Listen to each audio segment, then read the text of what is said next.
가운데 나아가도록 하겠습니다. 나는 전능하신 아버지 하나님, 천지의 창조주를 믿습니다. 나는 그의 유일하신 아들, 우리 주 예수 그리스도를 믿습니다. 그는 성령으로 잉태되어 동정녀 마리아에게 전하시고 본디오 빌라도에게 고난을 받아 십자가에 못 박혀 죽으시고 장사된 지 사흘 만에 죽은 자 가운데서 다시 살아나셨으며 하늘에 오르시어 전능하신 아버지 하나님 우편에 앉아 계시다가 거기로부터 살아있는 자와 죽은 자를 심판하러 오십니다.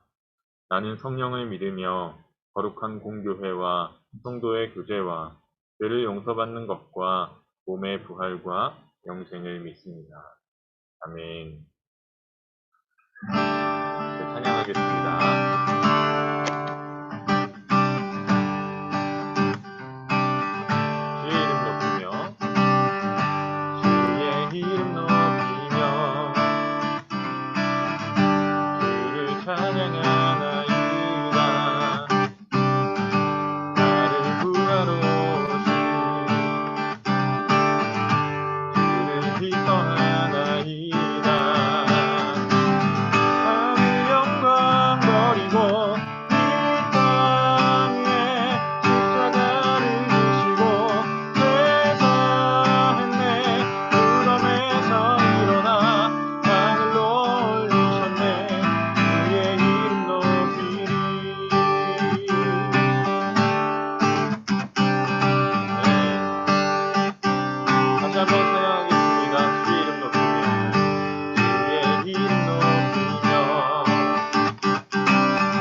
나의 소망 되신 주,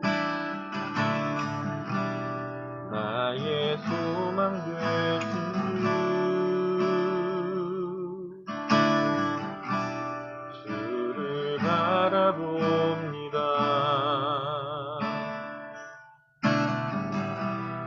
다시 오실 나의 왕 예수, 주를 기다립니다. 나의 소망 되신 나의 소망 되신 주, 주를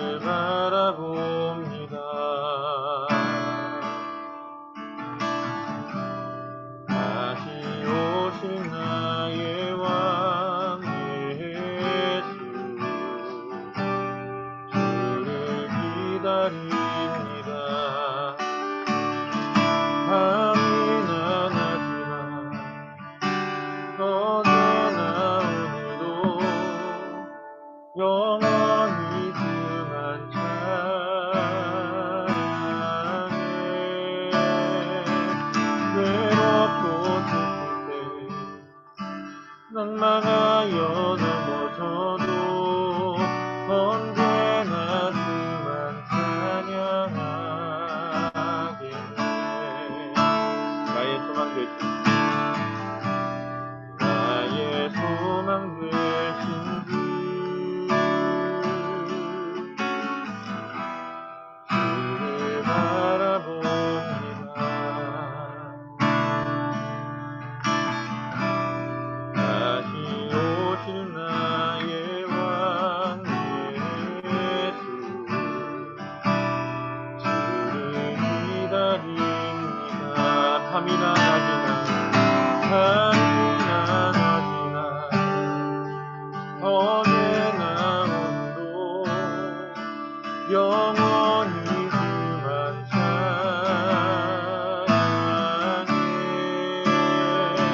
괴롭고 슬플 때 난만하여 넘어져도 언제나 그만 찬양하게. 밤이나 낮이나 어제나 오늘도 영원히 그만 찬양해.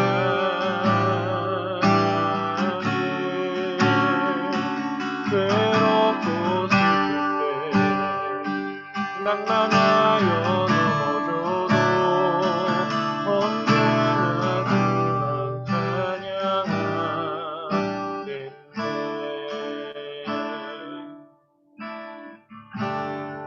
어두운 세상에 또 죄로 오염된 그 세상 속에 예수님이 오셔서 소망이 되시고 위로가 되셨습니다.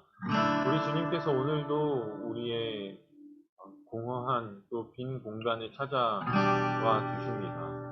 우리의 예배당에도 지금은 너무나 비어있고 정막이 흐르지만 우리 여러분들이 있는 한 자리 한 자리에 더욱더 풍성하게 또 가득하게 우리 주님의 임재가 있기를 소망합니다. 이 시간에 그것을 위해서 우리가 기도하면 좋겠어요. 예수님, 이 시간 우리 예배를 통하여서 주님이 우리에게 얼마나 더 가까이 내려오시는지 주님을 바라고 주님을 소망하며 또 주님을 찬양합니다. 이 시간 우리 주님과 함께하는 그런 예배 되게 하여 달라고 함께 기도하시겠습니다.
예배를 위해서 신동혁 학생이 기도 인도해 주시겠습니다.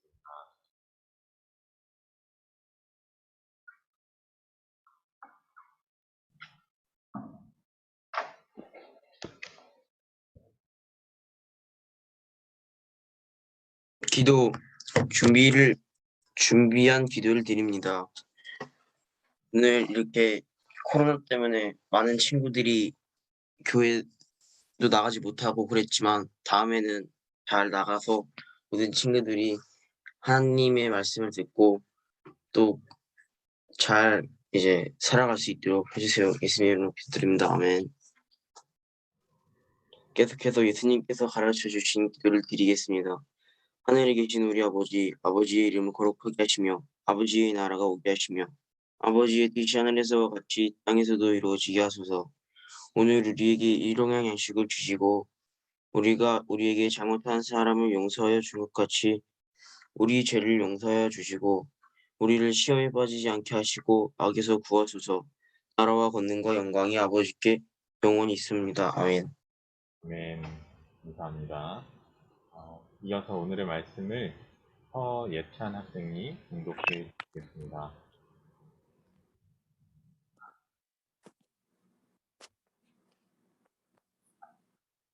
예찬이가 아직 못 들어왔군요. 제가 봉독하도록 하겠습니다. 오늘의 말씀은 누가복음 3장 15절부터 18절까지의 말씀입니다. 말씀을 봉독하겠습니다. 하나님의 말씀을 경청하시기 바랍니다. 백성들이 바라고 기다림으로 모든 사람들이 요한을 혹 그리스도신가 심중에 생각하니 요한이 모든 사람에게 대답하여 이르되 나는 물로 너희에게 세례를 베풀거니와 나보다 능력이 많으신 이가 오시나니 나는 그의 신발끈을 풀기도 감당하지 못하겠노라. 그는 성령과 불로 너희에게 세례를 베푸실 것이요 손에 키를 들고 자기의 타작마당을 정하게 하사 알곡은 모아 곡간에 들이고 쑥정이는 꺼지지 않는 불에 태우시리라. 또 그 밖에 여러 가지로 권하여 백성에게 좋은 소식을 전하였으나 이것은 하나님의 말씀입니다. 아멘. 네, 말씀 나누기 전에 우리 친구들, 또 들어온 친구들 인사 나눠볼까요? 어떤 친구들이 들어왔는지. 우리 동혁이 기도 감사하고요. 잘 준비해 주셔서. 또 동혁이도 왔구나. 동혁이 반갑습니다. 그리고 우진이 안녕하세요. 지훈이 안녕하세요. 네, 우리 친구들 이렇게 또 인사를 나누게 되네요. 여러분에게 하나님의 은혜와 평강이 함께 하시기를 바랍니다. 우리 먼저 해봤으면 하는 게 있는데요. 제가 인스타를 보다가 친구가 소개를 해줘서 이걸 보게 됐어요. 인싸력 높이는 기독교 신조어. 좀 흥미가 생기지 않나요? Yes, he is라는 그 채널이 있어요. 계정이 있어요. 여기 한번 들어가 보시면 재밌는 게 많은데 제가 한 번씩 소개해 드릴게요. 인싸력 높이는 기독교 신조어 한번 여러분 퀴즈 맞춰보세요. 첫 번째, 젖잘싸. 젖잘싸 뭘까요?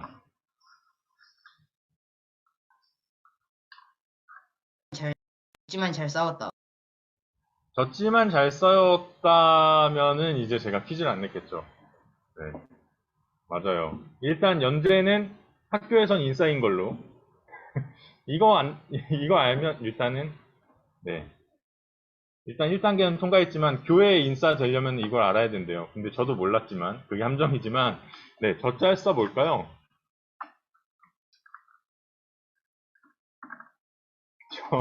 네, 이게 여러분 한번 입력되면은 참 쉽지가 않아요. 근데 본 적 있다고요?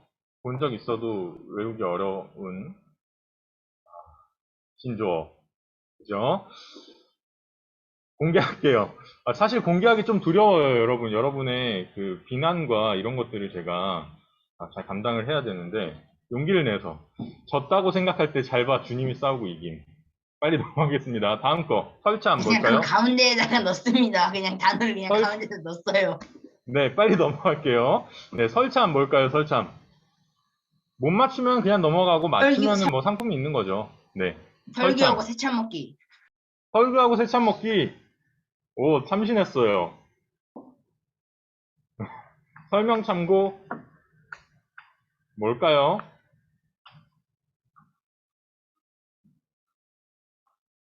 정답! 설교 참고. 네.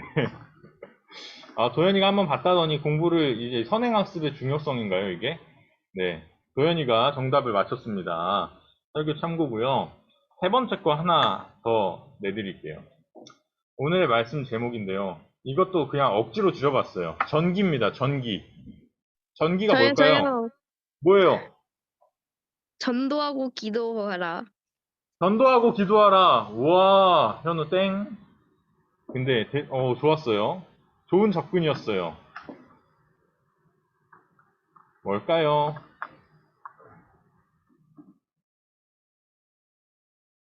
네, 시도해보세요. 틀려도 괜찮으니까. 전, 전 기도합니다. 전능하신 기도. 전능하신 기도. 오, 뭔가 막 나오기 시작하는데, 힌트를 하나 드리자면, 지난주 말씀 제목을 기억하면 조금 연결해 볼 수 있을 거예요. 연속 선상에 까먹었습니다. 있거든요. 까먹었어요. 아주 당당한. 네. 아주 당당하게 일주일 만에, 지난주 말씀을 까먹었다 하고 이야기하는 저 당당함 굉장히 이제 훌륭합니다. 지난주 말씀 제목 기억한 친구 있어요? 심지어 지지난주 말씀 제목이랑도 이어지는 제목이었는데.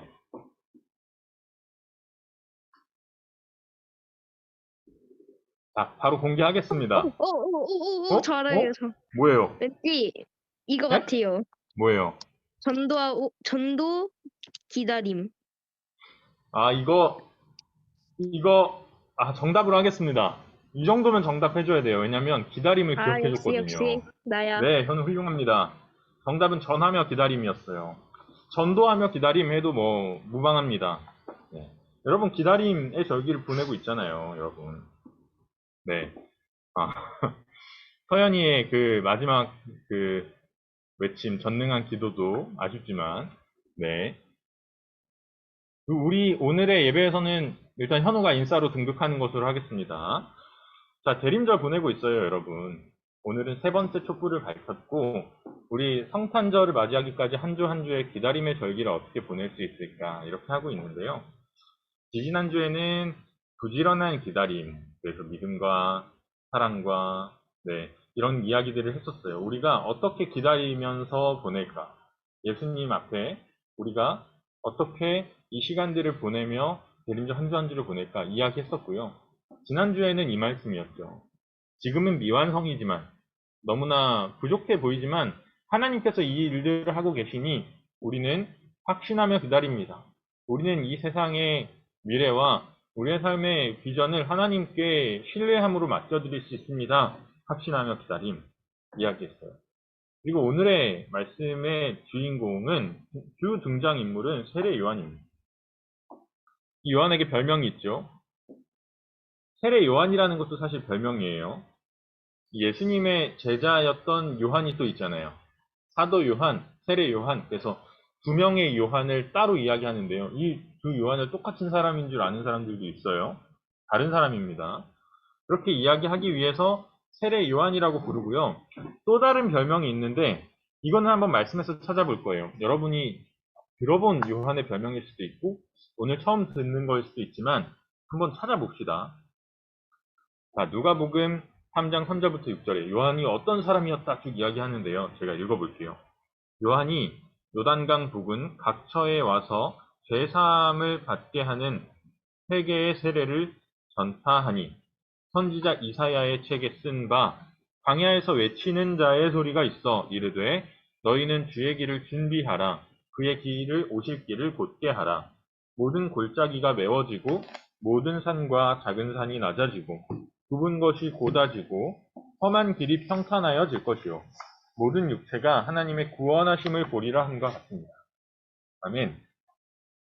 세례 요한 이런 사람이었다 이야기하는데 요한의 별명이 뭔 것 같아요?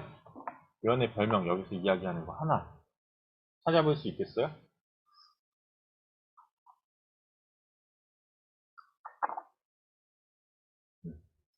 오픈북 퀘스트예요.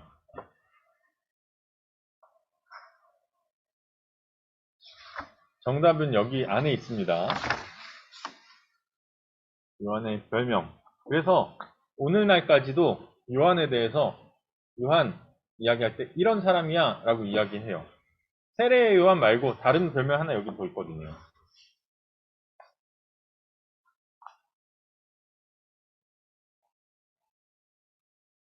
어떤 사람일까요? 우리가 사도 요한 이야기할 때 사랑의 사도다 이런 별명을 붙이거든요. 그것처럼 세례 요한 이야기할 때 이런 사람이다 이렇게 이야기하는 별명이 있어요. 마감할까요? 정답! 가만히 있다가 하나 딱 던졌네, 서연이가. 정답! 광야에서 외치는 자입니다. 이게 세례 요한이에요. 선지자 이사야가 광야에서 외치는 자가 있을 거야. 예수님이 오시기 전에 있을 거야 이야기했는데 세례 요한이 그 일을 했다는 거예요. 세례 요한이 광야에서 외치는 자로 오늘 등장하거든요. 그래서 이사야가 예언한 사람이 세례 요한이었구나 라고 하면서 오늘날도 우리는 세례 요한에 대해서 광야에서 외치는 자였다, 광야에서 외치는 소리였다, 이렇게 이야기를 해요. 요단강이요, 굉장히 이 강이니까 그 주변이 비옥한 땅일 것 같지만요, 보시면 이 유다 지역이거든요. 보면 지중해가 여기 있고, 서서 보이죠? 지중해가 여기 있고, 예수님이 보통 활동하셨던 예루살렘은 여기에요. 이쪽에 예루살렘이 있습니다.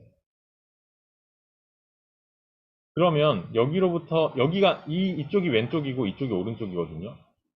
유다 산지 예루살렘 쪽부터, 유대 땅부터 왼쪽으로 가면은 지금 색깔로 보이지만 되게 이렇게 비옥한 초록색 이런 풀이 많고 아주 물도 많고 물줄기가 계속해서 흐르는 이런 땅으로 보이잖아요.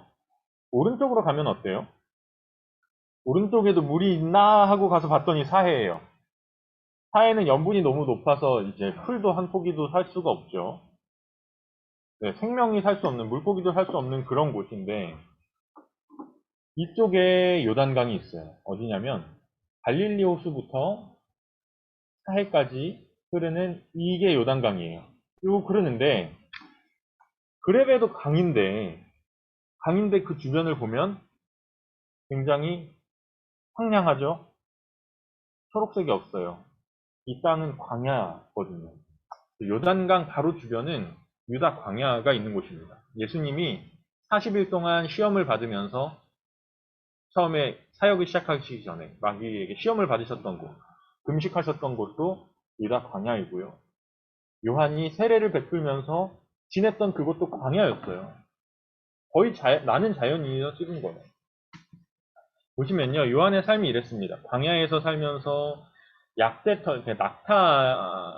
같은 일종을 약대라고 하는데요. 약대 털옷으로 대충 걸쳐가지고 입고 지내면서 석청과 메뚜기를 먹으면서 지냈다 그랬어요.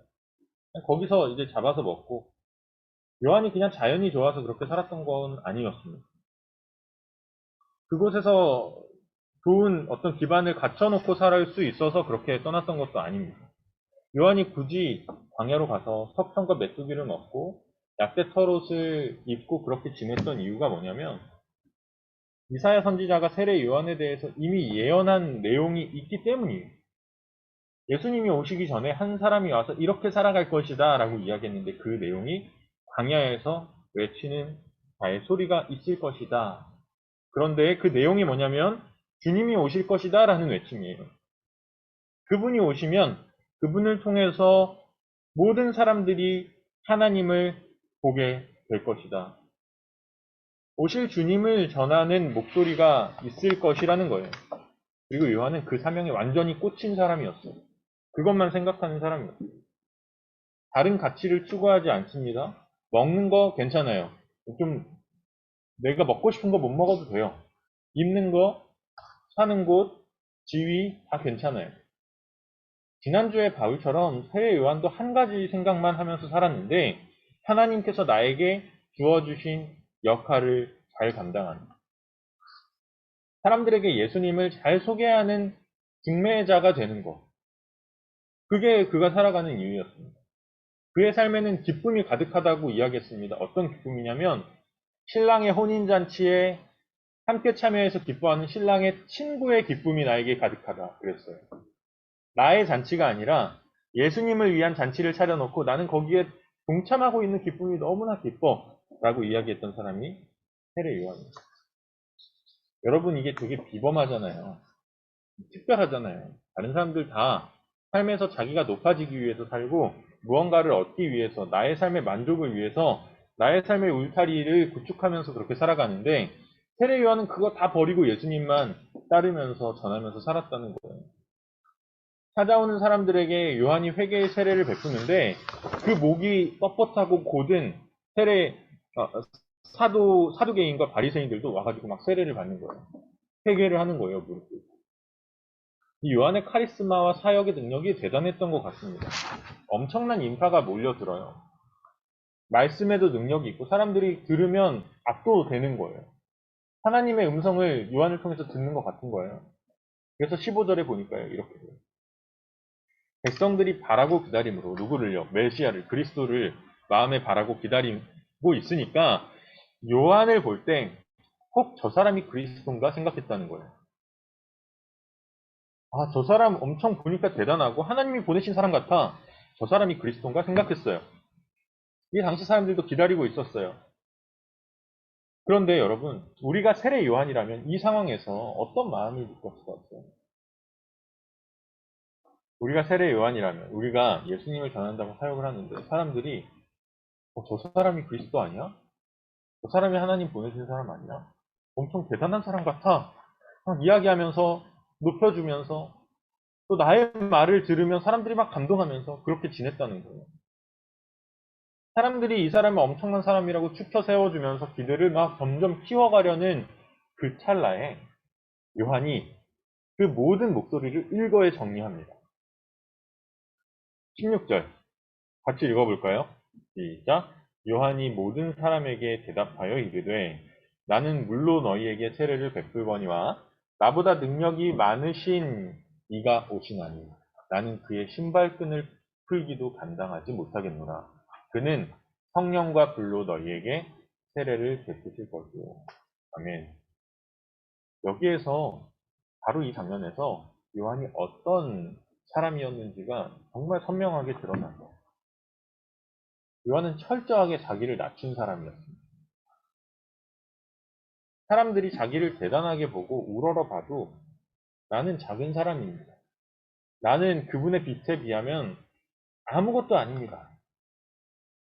여러분, 이게 자존감이 낮아서가 아니에요.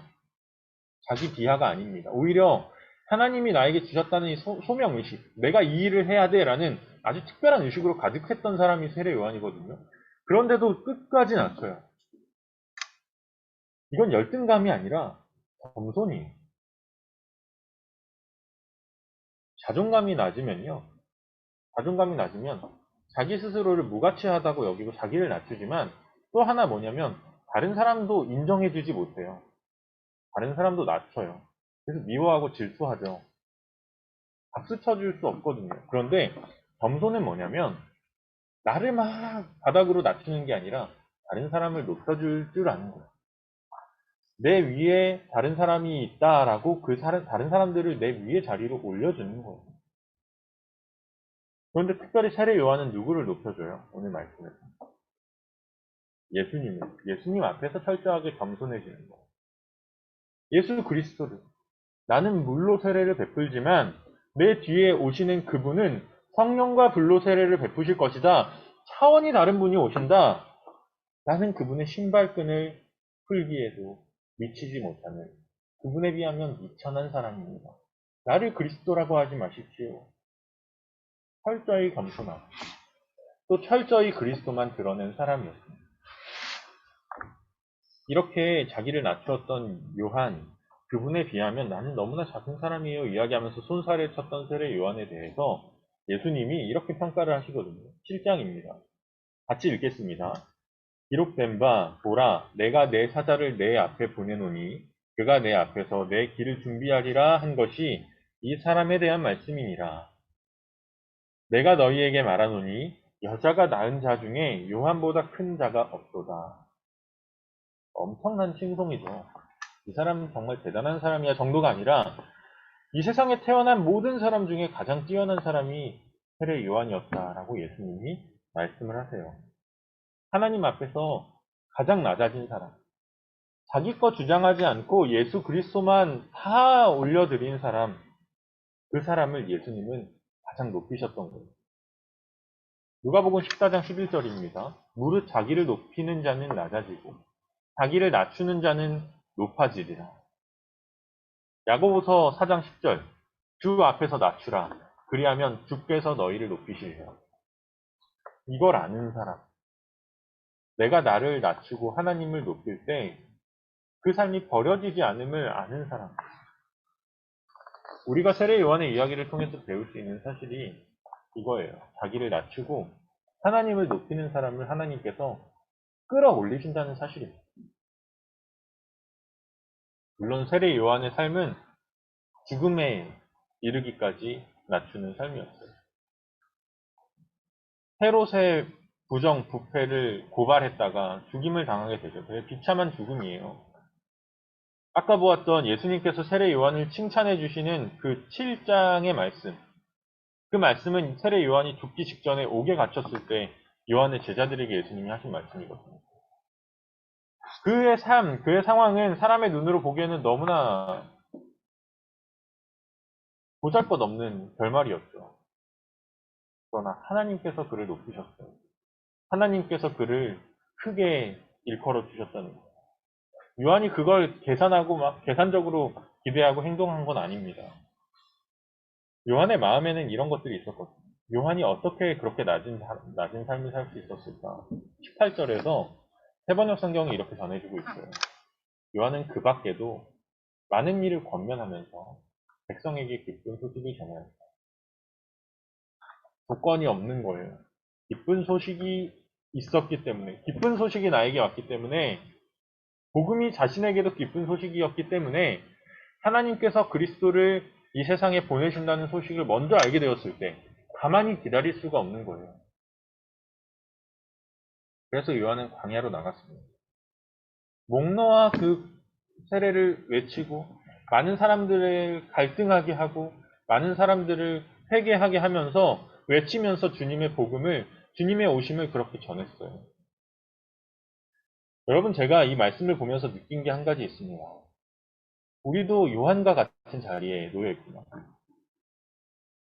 그냥 요한을 하나의 영웅으로 보고 그 이야기를 전해 지켜볼 때는 그 생각을 못했어요. 요한은 예수님보다 앞에 온 사람이고 요한이 막 선포를 했다면 요한 다음에 예수님이 오셨고 우리는 예수님이 오신 이후에 그냥 삶을 요한이 전해줬던 이야기를 들으면서 그냥 살아가는 사람이라고 생각했거든요.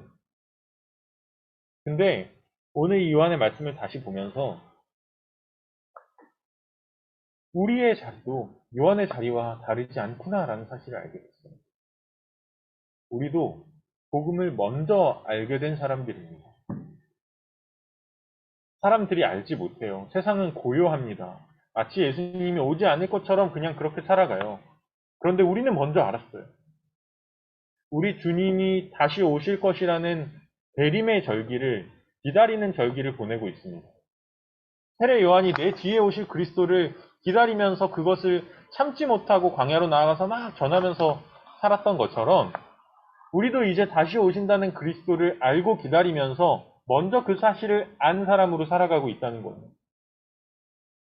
여러분, 우리에게 그 사실이 기쁨이 된다면 우리도 요한이 가졌던 이것을 전하지 않을 수 없어라는 그 사명을 가지고 있는 거예요. 우리도 그 기쁨을 가지고 나아가야 돼요. 세례 요한처럼 예수님이 오시는 길을 준비하는 사람들에게 그분이 오실 것이라는 사실을 외치는 사람들, 우리가 바로 그런 사람들이 되어야 합니다. 성탄절을 2주 앞두고 우리는 이 황량한 광야의 시간들을 다시 보내고 있는 것만 같습니다. 광야와 같은 예배를 또 드리고 있는 것 같아요. 계속 온라인 예배를 드리고 있는 친구들은 아마 이 시간들을 굉장히 길게 보내고 있을 텐데 몇 주 다시 이렇게 현장에서 예배를 드리다가 다시 화면 앞에 서서 여러분을 대하게 되니까 더 이 정막이 굉장히 무겁게 느껴져요. 여러분, 메뚜기와 석청이 입에 맞지 않을지도 몰라요. 낙타 털 옷이 낮에는 덥고 겨울에는 추울 수도 있어요. 불편하고 나의 그 패션의 욕구도 충족시켜주지 않을지도 몰라요. 광야는 그런 곳입니다. 내 조건을 먼저 채울 수 있는 곳이 아니에요. 잠자리가 불편할 수도 있어요. 그러나 세례 요한이 그곳에 나아갔던 이유는 그 모든 것들을 뒤로 하고도 먼저 붙들고자 했던 그의 열망이 있었기 때문입니다. 복음을 사람들에게 전해야겠다. 주님이 오신다는 사실을 전해야겠다. 우리도 이 예배 가운데 주님을 변함없이 높일 수 있습니다. 다른 조건들 때문에 좌절되지 않고 선지자의 음성이 광야와 같은 우리의 예배, 광야와 같은 일상에도 계속되게 우리가 만들어 나가야 하는 겁니다. 고요함 속에서 더 또렷하게 들리는 그 외침이 우리의 삶과 공명해서 우리가 나아가는 광야와 같은 곳에도 예수님을 기억하지 못하고 예수님을 외면하는 그 세상 속에서도 우리의 외침으로, 여러분의 외침으로 계속되기를 바랍니다. 우리가 이거 기도하면서 나아갈 텐데요. 빌립보서 2장에 예수님도 세례 요한과 같은 그 과정을 거치셨다라고 이야기해주고 있어요. 빌립보서 2장 3절입니다. 아무 일에든지 다툼이나 허영으로 하지 말고 오직 겸손한 마음으로 각각 자기보다 남을 낮게 여기고 각각 자기의 일을 돌볼 뿐더러 또한 각각 다른 사람의 일을 돌보아 나의 기쁨을 충만하게 하라. 너희 안에 이 마음을 품으라. 곧 그리스도 예수의 마음이니 그는 근본 하나님의 본체시나 하나님과 동등됨을 취할 것으로 여기지 아니하시고 오히려 자기를 비워 종의 형체를 가지사 사람들과 같이 되셨고 그러했더니 마지막에 어떻게 이야기하냐면요. 이러므로 하나님이 그를 지극히 높여 모든 이름 위에 뛰어난 이름을 주사 하늘에 있는 자들과 땅에 있는 자들과 땅 아래에 있는 자들로 모든 무릎을 예수의 이름에 꿇게 하시고 모든 입으로 예수 그리스도를 주라 시인하여 하나님 아버지께 영광을 돌리게 하셨습니다. 아멘. 세례 요한이 걸어갔던 길, 그리고 예수님께서 우리에게 먼저 보이신 길은 낮아지시는 길입니다. 하나님을 높이기 위해서, 우리 주님을 드러내기 위해서, 주님께서 맡겨주신 일들을 감당하기 위해서 자기를 낮추는 삶입니다. 사람들은 높아지려고 애씁니다. 그리고 남을 낮추고 깔아내리면서 우월감을 느끼고 자기 만족을 느끼죠. 그러나 그리스도인들은 자기 스스로 낮아지는 사람들입니다. 다른 사람들을 내 위에 높이는 사람들입니다. 세례 요한을 통해서 우리가 배우는 것 한 가지는 그것입니다. 다른 사람들을 높이고 나를 낮출 수 있는 겸손을 허락하여 주시고 그리고 나의 욕망과 나의 기대 또 나의 지위를 낮추는 한이 있더라도 하나님 한 분 높이는 삶을 살아가게 하여 주십시오. 주님을 더 경배하고 사람들에게 주님을 드러내며 나의 낮아짐을 감수하는 사람이 우리가 되게 하여 주십시오. 우리 세례 요한의 그 교훈을 기억하면서 우리도 그렇게 살아가게 해달라고 함께 기도하겠습니다.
두 번째 기도하고자 하는 것은 우리의 광야입니다.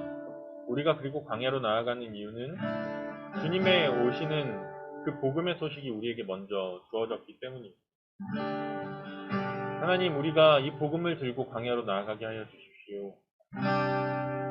우리도 세례 요한이 기다리는 태도를 보여주었던 것처럼 우리도 곳곳에서 주님을 전하고 주님이 오신다는 소식을 알리는 복음의 전령으로 주님의 보내신 자들, 그 소명을 가진 자들로서 살아갈 수 있도록 주님 우리를 보내주십시오. 우리가 그곳에서 주님의 이름을 전하는 그런 우리 일상의 삶을 살아가게 하여 달라고 우리 함께 복음을 들고 어디로 나아갈지 주님 앞에 여쭈며 함께 기도하겠습니다.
하나님, 저희의 삶이 그동안 너무나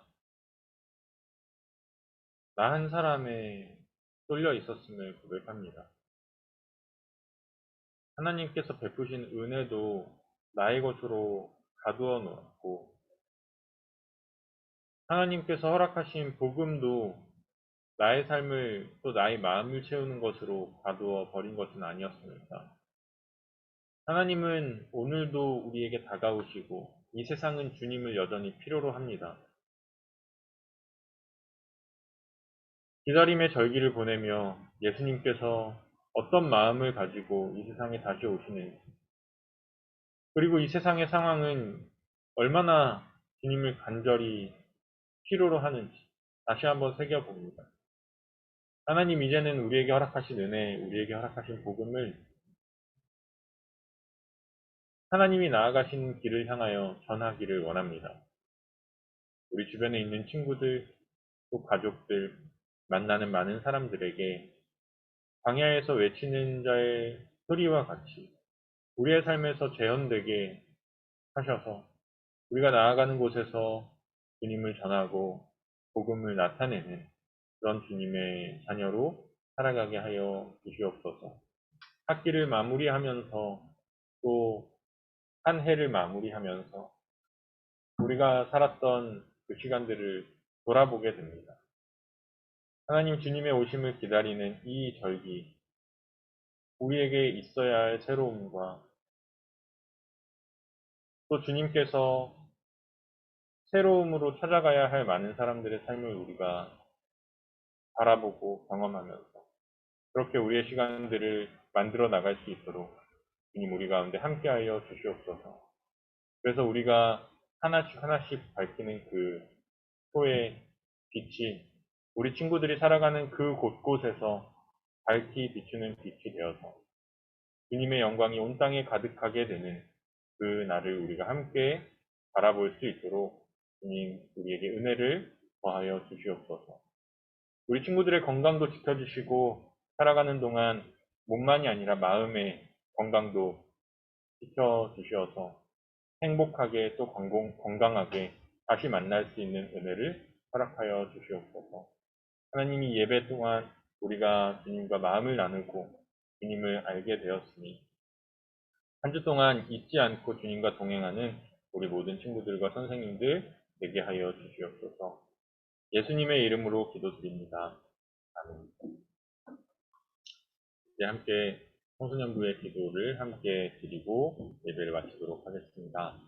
성함 청소년부를 사랑하시는 하나님, 우리의 마음을 모아 하나님 나라를 위해 기도합니다. 하나님께서 사랑하시는 세상의 아픔을 불쌍히 여겨주시고 이 땅에 주님의 평화가 가득하게 해주세요. 하나님께서 기뻐하시는 예배와 섬김이 끊이지 않게 하시고 교회가 세상의 소금과 빛이 되게 해주세요. 우리도 이웃을 존중하고 사랑하며 주님의 복음을 전하겠습니다. 하나님을 따르는 우리 청소년부와 각 지체들을 위해 기도합니다. 우리의 몸과 마음, 하나님과의 관계를 건강하게 지켜주세요. 일상의 감사와 매일 실천하는 믿음으로 살아가게 해주시고 가는 곳마다 선한 영향력을 끼치는 예수님의 제자가 되게 해주세요. 학업과 진로, 우리 삶에 찾아오는 도전과 과제 앞에서 좌절하지 않고 어렵고 지칠 때마다 하나님을 더욱 의지하게 해주세요. 오늘 예배를 통해 주님과 사랑을 나누게 하시니 감사합니다. 주신 마음을 간직하고 주님과 동행하는 한 주를 살아가겠습니다. 성령님 우리와 함께 해주세요. 예수님의 이름으로 기도드립니다. 아멘. 감사합니다. 광고 말씀 예배위원 다음 주는 중2 3학년 남자반에서